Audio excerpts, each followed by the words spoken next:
A lot of you seem to think that people are cheating with their pushback nose cones.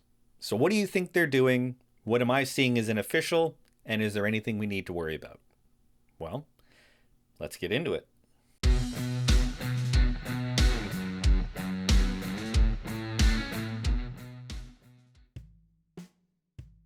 To recap, pushback nose cones are designed to essentially reduce the amount of contact that we have front to rear in karting, particularly going into corners where you're pushing one driver out of the way. The way they do this is with a slide system where the bumper pushes back, being known as activation, which comes with an automatic penalty once it's been activated. Now, a lot of you had suggestions on things that you think other drivers are doing to circumvent the rules. Maybe these are things that you're doing yourself. These are things like roughing up the plastic of the bodywork to prevent it from sliding back the way that it's supposed to.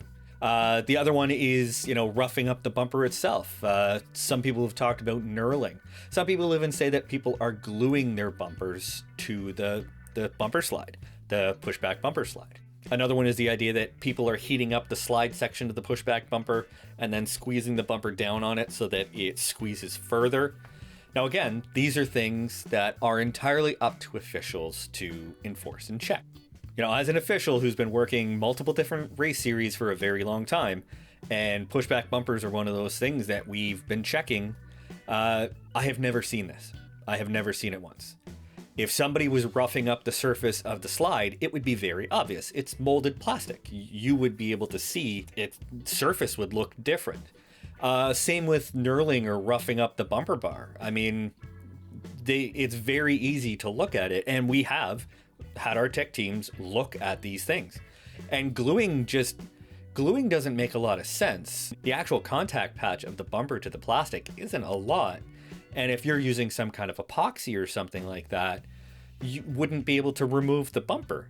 So if we bring you through tech and tell you to take your bumper off, it wouldn't come off, or we would see the remnants of the plastic. So we've never seen those things. Now, heating up the plastic so that the bumper will push down further into it seems like something that you could do, except that there is a minimum gap between the Nerf bar and the bumper bar. And we check that. We've checked them several times in several different races, and we have yet to see one actually break tolerance. Now, the only issue that I have actually seen, and it's been a pretty rampant and common problem, is people wrenching down the bumper clamps with tools. Now, most rulebooks state that the bumper clamps are supposed to be attached by hand. Now, hand tight is not a spec that you can measure. That is problematic in itself. However, the idea that they're supposed to be attached by hand is again something that officials can have control over. Something that we do in a couple of different series. Depending on the classes, we'll have drivers come up with the nose cone off. If there's a lot of karts, what we've done in the past is randomly tell the drivers in pre-grid or on grid to detach their bumpers and re-clip them on.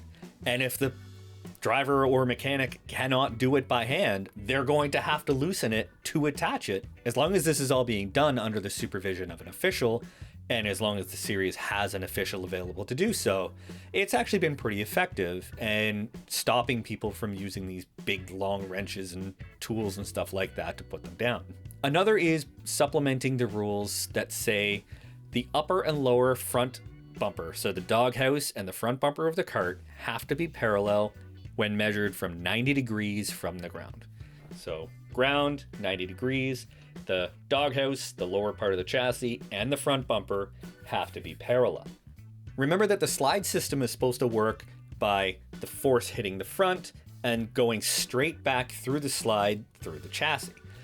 Slides in one direction. If you have it tilted, so the top of the bumper is longer than the lower doghouse, it tilts the system down. So it exaggerates the redirection of force further down, so it wrenches that front end. And you can pretty much eliminate any chance of activation if you get enough of an angle on it. Now, I have seen drivers with extreme angles of that front. And luckily, I work mostly with series that don't allow that. But if your series does allow that, know that your drivers are doing that to circumvent the rules. So until pushback bumpers either get fixed or get eliminated, is there anything we can do to improve the way they function? And the answer is yes. And it mostly comes down to officials making sure that they're checking that they're being installed correctly, that they're not being messed with, making sure that the front bumpers are parallel so that it's, not creating a situation where they're being circumvented. And of course, empowering officials on the racetrack to be able to make the calls when they see contact happen, whether there is an activation or not. So that's really the rundown of the kind of things that I'm seeing as an official and that I'm hearing from people out there. But let me know, are you hearing of other things people are doing? Are you seeing these things? Do you know people that for sure you've seen with your own eyes are doing these to their nose cones? Let me know down below. Otherwise, like, subscribe, share, do all that good stuff. Comment, of course, and I will see you at the racetrack.